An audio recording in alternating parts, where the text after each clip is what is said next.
Hey everybody, this is John with another installment of Think Culture, and today I wanted to talk about something really fun, really lighthearted, that being eugenics.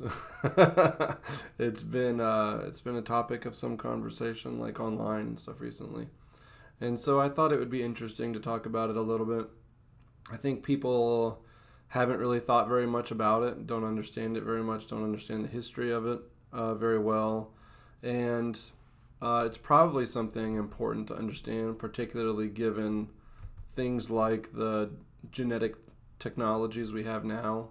Um, and it goes beyond that. Things like genetic counseling for parents, things like testing the fetus to determine whether it has some kind of disability or something like Down syndrome. I think the vast majority of fetuses who are discovered to have some problem like this wind up being aborted. Um, that's obviously a form of eugenics. What's happening there is eugenics. When my wife and I were going to have our first son, we were living in New York. Um, we got a lot of that, right? And they actually tried to kind of push us to go talk to genetic counselors and get genetic testing and stuff like that done. Like some kind of placental testing and stuff like that to test for, again, things like Down's neural tube defects and things like that.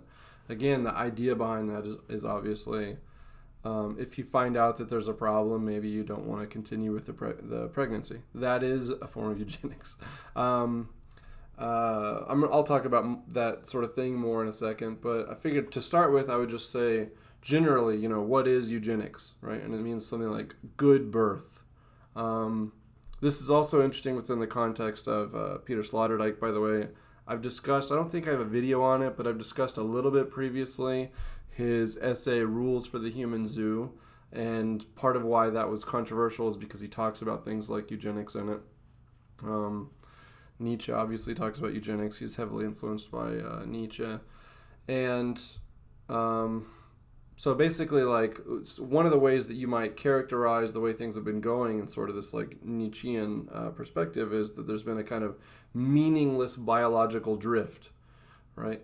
Human beings obviously have selective mating at the very least, and that selective mating, not to mention sort of cultural controls and selection and things like that, obviously, again, is a way of generating certain kinds of people. Right, Sloterdijk would call these like anthropotechnical projects, and I think that a culture sort of is an anthropotechnical project. A culture, its institutions, its norms, etc. Those things exist in a kind of reproductive continuum as a way of filtering sort of the evolution of human beings in a way, right? But yeah, I mean, if you don't think seriously about eugenics and you don't make these things explicit, then there's just kind of a genetic drift, right? It's accidental. There's an element of chance and things like that. You don't really know what you're doing, and so you can wind up with things like what we see in Idiocracy, for example, right? I would actually also agree that there are a lot of sort of dysgenic pressures in our society today. You might have a conversation about whether or not you should explicitly try to implement policies that maybe inhibit dysgenic effects and things like that. Anyway, I'm sort of rambling a little bit here at the beginning, but the idea of eugenics is sort of the self-direction of human evolution, right? You're going to take the evolution of our species sort of into your hands explicitly to try to ensure that, in terms of the anthropotechnics, that you're producing superior, more valuable, more healthy types of human beings. Today it seems like we care more about the health than anything other than that, which is interesting. That's what like the genetic screening and stuff like that is about, right? It's like if your child is not going to be super healthy, maybe abort it, right? Whereas if you start talking about like, is your child going to have a low IQ, maybe you should abort it. Those things become a lot more controversial today.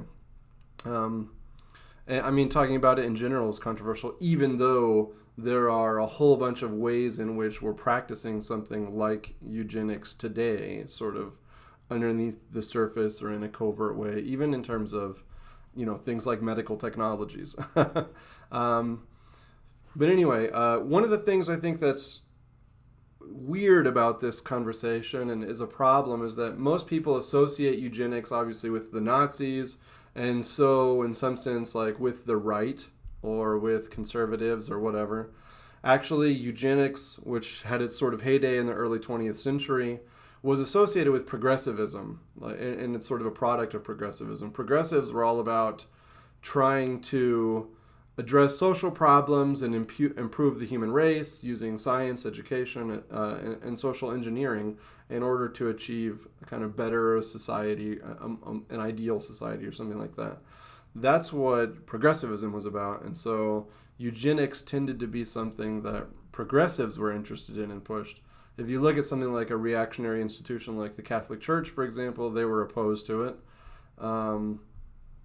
Progressives were not. They were not opposed to it. I figured I'd do a little bit of history at the beginning before we talk about some of the issues, some of the controversies, some sort of criticism, and some maybe benefits that we might associate with something like eugenics. So if you read like Alan Roper's, what's it called? Ancient Eugenics, I think that's what it's called. You'll find that what he documents pretty clearly, like eugenics is sort of a human historical universal, that in the ancient world it was practiced all the time. And it was practiced in terms of things like, culling the weak or something during times of famine, exposure of infants like you would observe in Sparta or something like that. Those sorts of behaviors were fairly common in the ancient world. And so eugenics in and of itself is not really simply a modern project, although when you deploy sort of the arms of your scientific and technological capacities in order to accomplish it, it becomes a little bit different. But yeah, it was sort of universal in the ancient world. And so then you can read something like in Plato, for example.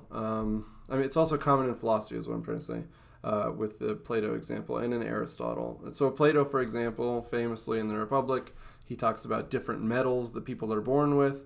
And for him, controlling the reproductive process, making sure that the mating, that you're mating people who are good, who are strong, who are intelligent, who are productive members of society, that to Plato is like central to the creation of and maintenance of a good society of Callipolis. And so, he says things like weak parents should not procreate because their children would inherit their inferior qualities. They would have no strength to lead a meaningful life or in any way contribute to the state. He compares them to dogs and dog breeding and stuff like that. And he thinks the state should basically regulate reproduction via selective marriage arrangements and education.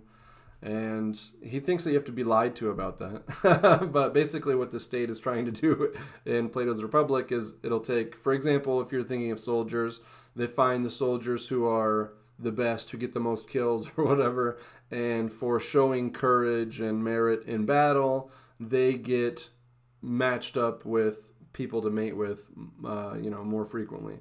The people who are really poor, who are cowardly or whatever, they don't get matched. Plato even interestingly has an age, where he thinks there's like a specific age that people should be reproducing at. I think this is really interesting. Not a lot of people talk about this if they're talking about eugenics or thinking about it. Plato obviously thinks it's very important. And I can't help but observe, in our contemporary world, the age at which you have children is getting older and older and older and older, right? Plato would say that is a kind of dysgenic effect. That's a dysgenic pressure in society. If women are reproducing at an increasingly older age, particularly women, then you're going to have worse children, right? They're going to be, and we know this, right? We know that older women, for example, tend to, when they're having kids, have more kids with Down syndrome and stuff like that. So age obviously does matter. Plato identified that age matters. And yeah, he thought that you should control who mates. You should pick the best and brightest and mate them with the best and brightest. You should match them at the right time. et cetera, and so forth, right? He even talks about, he talks favorably about doctors not saving people who are infirm, who are like constitutionally weak or constitutionally sick. He sort of thinks that doctors should only use their medical expertise in order to help, say, a soldier who's wounded or something like that, right? It's like a accident that produces an injury rather than a person who has a disturbed soul who is, lazy or whatever, and so they become obese or something, and then they have a lot of problems associated with that, right? He thinks those sorts of things also have a kind of innate quality, and people like that shouldn't be saved. They shouldn't be They shouldn't reproduce. The state should not use, and doctors shouldn't use any of their labor, any of their money, whatever, in order to sort of protect these people. Aristotle too, he also supports eugenics. He's a little bit less intense about it than Plato. Plato makes it really, really forefront in his analysis. And actually, people don't seem to notice this that much. But if you pay attention in, book 8, something like that. I think it starts in book 8. When he starts going through the decline of the regimes from an aristocracy to a tyranny, right? Democracy being second to last, which is always fun for people.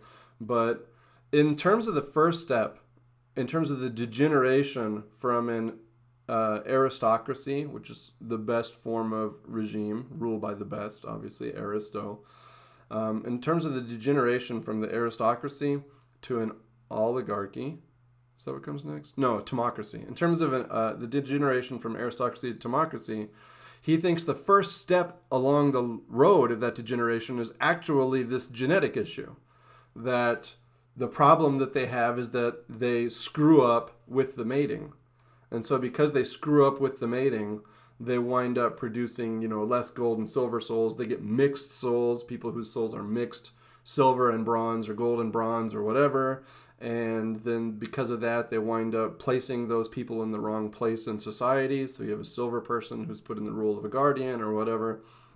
But he actually thinks the first problem that results in the degeneration of society is genetics. It is a dysgenic impact of some, state failing or something like that. Aristotle, too, thinks that the quality and quantity of the population is sort of the first concern of the city-state, and that city-states ought to concern themselves then with the population as the raw material on which a statement is supposed to be working. And so if you're wanting to produce a citizenry that's good and healthy and strong and moral or whatever, which is a requirement of having a city or a state or nation that's good and strong and healthy, obviously the person who's ruling, who's passing laws, needs to pay attention to, let's say, eugenic and dysgenic pressures in society and make sure that they're sort of maximizing eugenic pressures and minimizing dysgenic pressures.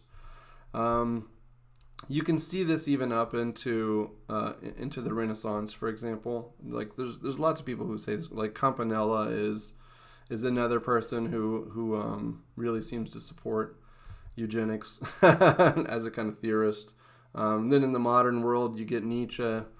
A lot of people like to try to downplay the sort of eugenic aspect of Nietzsche, because, again, they're trying to do this kind of hemiplegic procedure where they cut out everything that's associated in their minds with the right wing from these thinkers, which is interesting because, like I said, eugenics is not right wing. Eugenics really in its heyday is a feature of the progressive movement, basically. But so I figured that I would read a couple of these things from Nietzsche. And so he says, "Be against criminals as against the sick. Also in this, that one must despise that they might breed. This is the first general improvement to morals that I would wish for. The sick and the criminal should not be recognized as reproducible. Individual excellent men should be given the opportunity to reproduce with a number of women." And again, that's Plato. That's in Plato. "And individual women who are particularly well suited should not be bound to one random man. Marriage is to be taken more seriously." So again, he thinks that society, that the government ought to be taking more of an interest and marriage, who's marrying whom, who's reproducing with whom, that's really important, right? He thinks that this is kind of the error of the Darwinist school. He thinks that through natural selection, you could be generating sort of a superior species. Nietzsche would want to ask, how can you be so blind as to fail to see clearly here that the species represents progress as the most unreasonable assertion in the world, right? Through the process of natural selection or a meaningless sort of biological drift as a consequence of random, sort of unconscious mating of just who can get laid the most or whatever. He thinks the idea that is necessarily going to represent progress in the stock of the species is unreasonable. It's ridiculous. Let me see. Some of these are really cool. In Aphorism 203 of Beyond Good and Evil, Nietzsche writes of new collective experiments in discipline and breeding, and to combat the decay and democratization of man. In Twilight of the Idols, in the section entitled Improvers, he compares and contrasts the taming method and breeding method of improvement. He seems to favor breeders over those who seek to tame man, but is critical of both. This sort of issue is in a lot of his stuff. The idea that institutions like the Christian church or something like that are sort of taming men, they're domesticating them. That's another issue that Sloterdijk brings up in Rules for the Human Zoo. The idea here basically is that over the millennia of church sway as an institution in society, we've been taming and therefore also breeding human beings to be more meek, more humble, weaker, more fragile, more charitable, whatever, so that we're not improving human beings in terms of their strength, or something like that. We're making them perpetually weaker through a kind of dysgenics and sort of training and taming and breeding. In the Antichrist, he also talks about the degeneration of man and the breeding of a better man. In Aphorisms 3-7, I don't know how much of this I should go through. The weak and the botched shall perish. This is the first principle of our charity, and one should help them to it. That's in section 2 of the Antichrist. Doubtless mistakes would be made, but I submit that no mistake we should be at all likely to make could be so serious as the truly fatal mistake we are making now all the time by our merely leaving the problem untouched. The warning should be kept before the eyes of the entire nation. Any organism that fails to excrete its waste products dies. So again, it's very clear there that he thinks if you're not thinking about eugenics and dysgenics, which is sort of the theme of my video, that we should think about it rather than relegate it to sort of the dark corners of crypto eugenic processes like genetic screening for kids and stuff like that, that you need to take it seriously and think about the sort of population that you have and how to improve it, how to improve their souls in a kind of Platonic sense, and how to improve them genetically, and maybe there's some relationship between the two. Nietzsche thinks the biggest mistake you can make is to not engage with the problem at all. And so I'll talk later, like one of the biggest issues with eugenics from my perspective is that I think you ultimately don't really know what you're doing, right? So I'll just skip, to take a quick example, like Jews have a propensity to Tay-Sachs disease or whatever, which is, what's the word? Not debilitating, but it's a mortal issue, right? And so you might think, as somebody who's maybe interested in eugenics for the health of the species or something like that, okay, let's undertake a campaign to remove whatever genes contribute to Tay-Sachs or something like that. And so you start doing that, you're doing gene editing or whatever, and so you have a designer baby or something like that, and so you remove the gene that produces Tay-Sachs or something from Jews.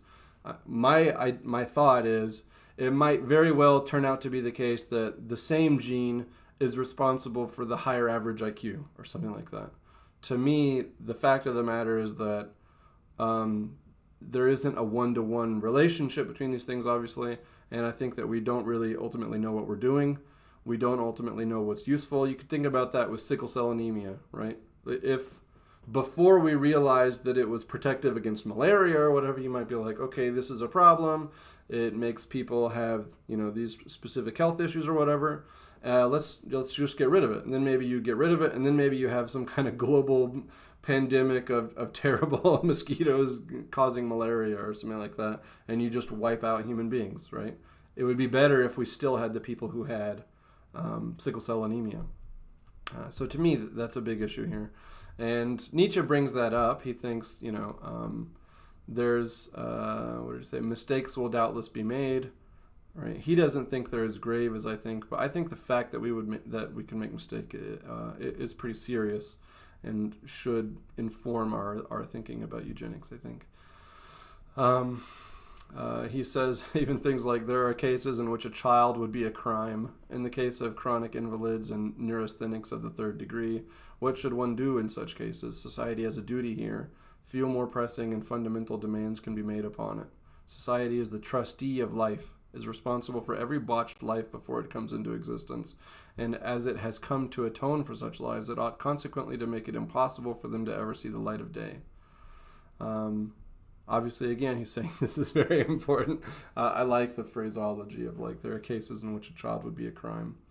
And to me, this makes sense. Like, to me, that's what a society is. That's what a culture is. It is an anthropotechnical device, right? The purpose of a culture should be basically to ensure that your institutions, your norms are such that you're producing a better type of human being. People should be enriched by the culture, by participation in the culture. And if your culture is such that, the lower IQ you have, the more likely you are to reproduce, or everyone who is, an invalid or has a mental illness or whatever is like preserved or even upheld as sort of martyrs that we should all respect or whatever, then I think, that's clearly dysgenic, and it probably should be considered a problem. And your culture is probably not doing very well and is probably not going to survive if it is producing, weaker, dumber people generation to generation, people who are less healthy generation to generation. But yeah, I'll call it there on Nietzsche.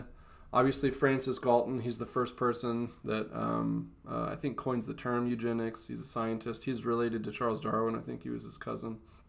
But yeah, eugenics, it was really big in the early 20th century and, even in the late 19th century. And there's lots of big people who are associated with it that people don't really know about, people like H.G. Wells and George Bernard Shaw. People think it's a Nazi thing or whatever, but actually the Nazis adopted some of their ideas about eugenics from us and some of their policies from us. If you look to the United States in the early 20th century, you see like John D. Rockefeller Jr. supported it. The Carnegie Institute was funding Davenport, I forget his first name, and he was a big eugenicist, so the Carnegie Institute was funding a kind of eugenics project. We had the Battle Creek Race Betterment Foundation. We sterilized a lot of people in the United States. We had hearings about this later, but there was the forcible sterilization of at least like 64,000 people or something like that. We had like different institutions like the American Breeders Association and stuff like that. Laws were proposed in a bunch of places to force sterilization, and they were adopted in a couple places in the United States. It was big. It was big in the Anglosphere, basically. Margaret Sanger, obviously, as everyone knows, was a supporter of eugenics. In Britain, too, again, this is kind of an Anglosphere thing. In terms of early social workers like Mary Dindy and people like that, they were cordoning off and putting people that were sort of dysgenic in their own place and segregating them in society from the normal population. You had things like the British Committee on Physical Deterioration, which was about eugenics. You got an act in Britain called the 1913 Deficiency Act, which was dysgenic and about segregating people from mainstream society who were unfit. People like John Maynard Keynes, right, the very important liberal economist. He was big into eugenics. He was the president of the British Eugenics Society. So a lot of this stuff was going on. We had a eugenics record office. The Stanford president chaired the ABA, the American Breeding Association. So this was common. It was prevalent in the United States.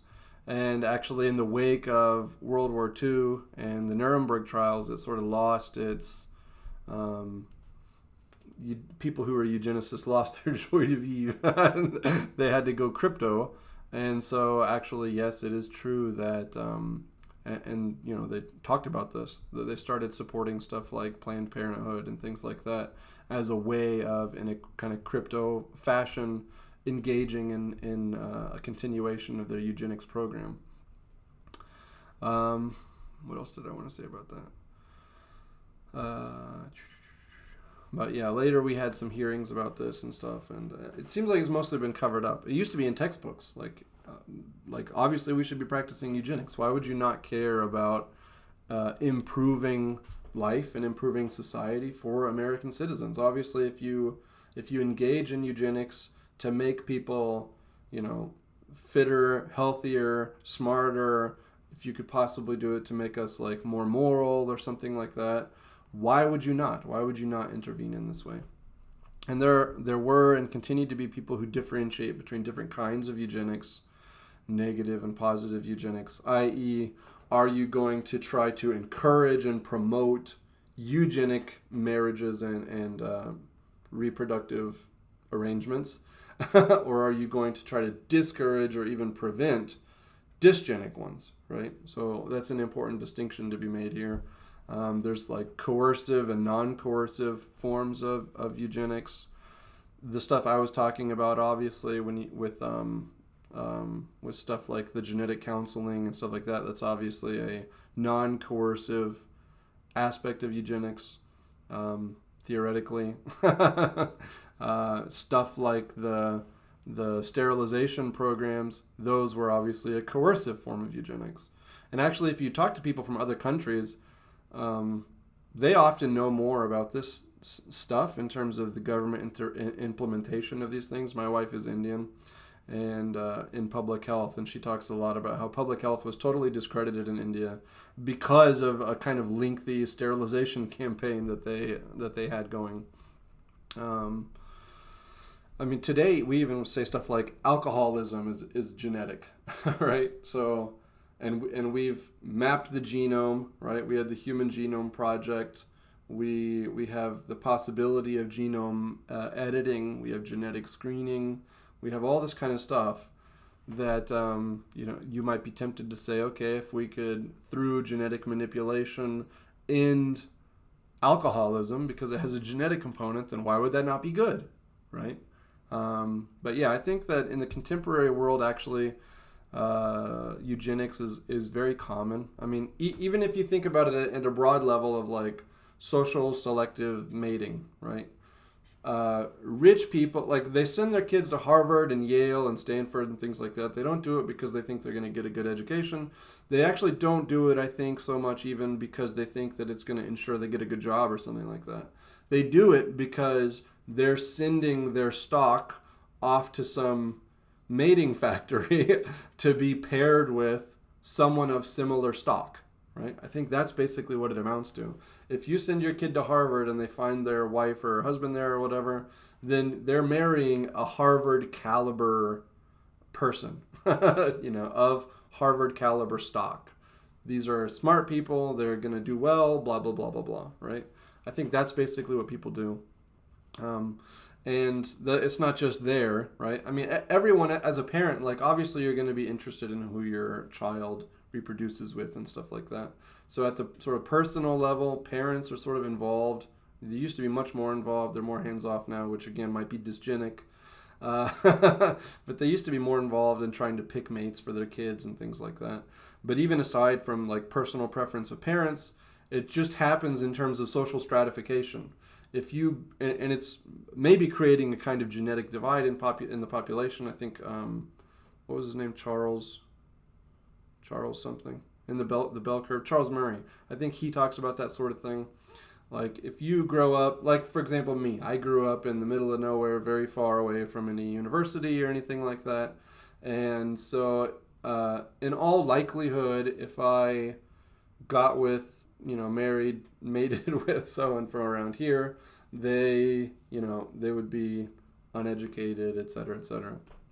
I didn't, but that's sort of the idea. Like if you're from a rural, backwards area, you're going to be mating with a rural, backwards, person. If you're from Westchester, you're probably going to be mating with someone who's upper crust in society. There probably is some relationship between class and genetics. There's a social stratification in terms of class. So obviously there's a kind of social selective pressure here, right? And again, you can talk about that in terms of eugenics and what type of people are being breeded, where, etc. There might be that might be protective, right? Something like Harvard maybe exists as a way of protecting that stock from the dysgenic introduction of people like me from nowhere. But genomic science has obviously advanced a long ways. I think things like IVF again they have some relationship to a conversation about eugenics. If you're trying to get people to reproduce who don't have the capacity themselves, why don't they have the capacity themselves? Maybe they're too old. Maybe people that are that old shouldn't be reproducing, etc. Like I said, genetic screening, prenatal testing panels, things like that. I think they're basically eugenic. You have the possibility now of designer babies. If you look into and you can see what kind of things you might want to be doing scientifically with the human population from a eugenic standpoint if you look at things like GMOs, right? Obviously, there's a huge push toward the manufacture of GMOs in terms of agriculture. You could be doing sort of the same thing with human beings, obviously. And again, this is something that Plato already pointed out with respect to dogs. Like if you can take dogs and you can breed them for a few generations to make them way bigger or more aggressive or whatever, obviously you could do the same thing with human beings. We're not doing it explicitly on a large scale or anything like that, but that doesn't mean that it can't be done. I think there are some people also that think like eugenics is stupid because it's not real or it's not feasible or something like that. It obviously is feasible. It would work. But yeah, you might have the criticism of what exactly are we doing? I think that's a big issue. I think even things like incest taboos and stuff like that, again, this is eugenic. And I think that, the incest taboo is supposed to be one of the sort of perennial taboos or norms in societies in general. It probably exists because it serves a eugenic function, right? If you have a lot of incestual reproduction, that has a lot of negative consequences that we're sort of well aware of now. Otherwise, why would you not? Like if your only criteria as a society is this something that's that people are giving their consent to? If they're giving their consent to it, if they're consenting adults, then it should be okay. Okay, so why is there any kind of taboo? Why would there be any kind of law against incest? Right? It's two consenting adults. The problem with that, the reason there are laws, the reason there are taboos, I think, is because of the eugenic or dysgenic impact of incestual reproduction. And again, the fact that that's a sort of perennial taboo, I think, shows the proximity of the proximity of politics, political communities, and eugenics, right? They've been sort of,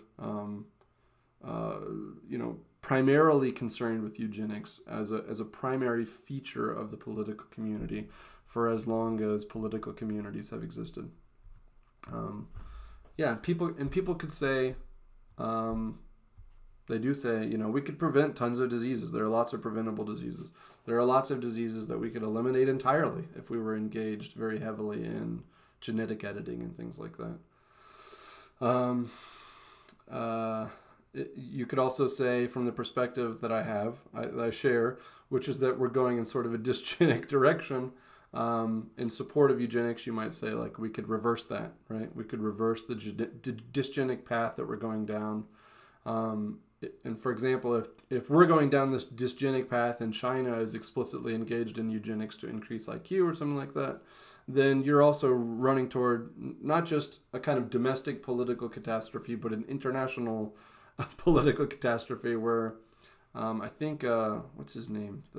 Jeffrey Miller, the psychologist, he said, I think that, within a couple generations of engaging in this kind of procedure and in a kind of explicit eugenics program to increase IQ, within a couple generations, you could have a gap so wide between China and the United States in terms of IQ that it's insurmountable, right? You could have the average IQ there being 30 points higher than it is here, and that would be significant. That would be very politically significant. You might also argue, as I've been doing, all cultures are eugenic anyway, right? And so you either have drift or self-control, and so obviously it makes sense to do self-control. You could reverse the dysgenic direction. You could prevent tons of diseases. You could make human beings more healthy. You could make them smarter. You could produce superior human beings. And you could argue that it can be done in a positive, non-coercive way in terms of the free market or something like that, which is, again, sort of the direction that's being pursued in our culture right now, right? People who have more money, they have more access to even things like the genetic counseling and stuff like that now than the poor do. Once people are actually doing genetic manipulation in terms of their kids and things like that, that's obviously going to be something they'll have more access to. And so if reproduction, like, I think the wealthy reproduce less, right? So if you engage in procedures like IVF or whatever that increase the reproductivity, the fertility of the upper classes, maybe that has a eugenic effect, things like that. But it can be done in a way that sort of the free market handles it, would be an argument you can make in support of eugenics. And you could just say, in terms of the problem that I already brought up, in terms of the, do we really know what we're doing? And looking at the past and saying, oh, how horrible it was, etc. You could say, our knowledge and our technology of genetics, with the Human Genome Project and something like that, is vastly more sophisticated than it used to be. And so we could really minimize the damage, potentially, that we're doing with eugenics, the possibility of mistakes and things like that, and really engage in the eugenics project in a profound and effective way. Okay, so those are some of the positives. Those are some arguments you can make for eugenics. Some of the criticisms, you might say something like, I said before, like this knowledge issue, right? We don't know exactly what we're doing. You could say something about diversity. You could say something like, you don't know what the future holds. There could be some new disease that comes out tomorrow that, if you have Down syndrome, you're resistant to it, but everyone else is going to be obliterated or something like that. You don't know what the future holds, and so it's good to have some genetic diversity. And if everyone's sort of min-maxing their children in order to prevent all of these, genetic traits and things like that we don't like, then maybe you make the species more vulnerable. Maybe you make the nation more vulnerable, and that's a bad idea. You could think about it in terms of the social stratification, right? A genetic divide in the population, the elimination of social mobility, the idea that the poor are going to be trapped at the bottom forever and just become a total second class forever and have no possibility of climbing the social ladder because they're genetically inferior, and they're genetically inferior because they haven't been able to buy the technologies to pay for the tools to improve their genetic stock the way the rich have, right? And so you could say maybe that's a moral problem, or you could say it's maybe a problem on the on the level of the country itself, on the level of the nation.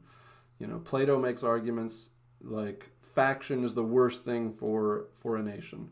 If you have literally two genetically, you have speciation occur. You have two different species in your population. That seems like it would produce a lot of social conflict and faction. So you can make an argument like that. You could say something like, you could look at the history of it and say this has been cruel. Once you start engaging in it, then it has a strong possibility of snowballing into just like, let's eliminate all the people with these genes. It has a tendency maybe to become coercive, and you might think that's wrong. You might have a kind of Arendtian objection in terms of like what she calls acting into nature.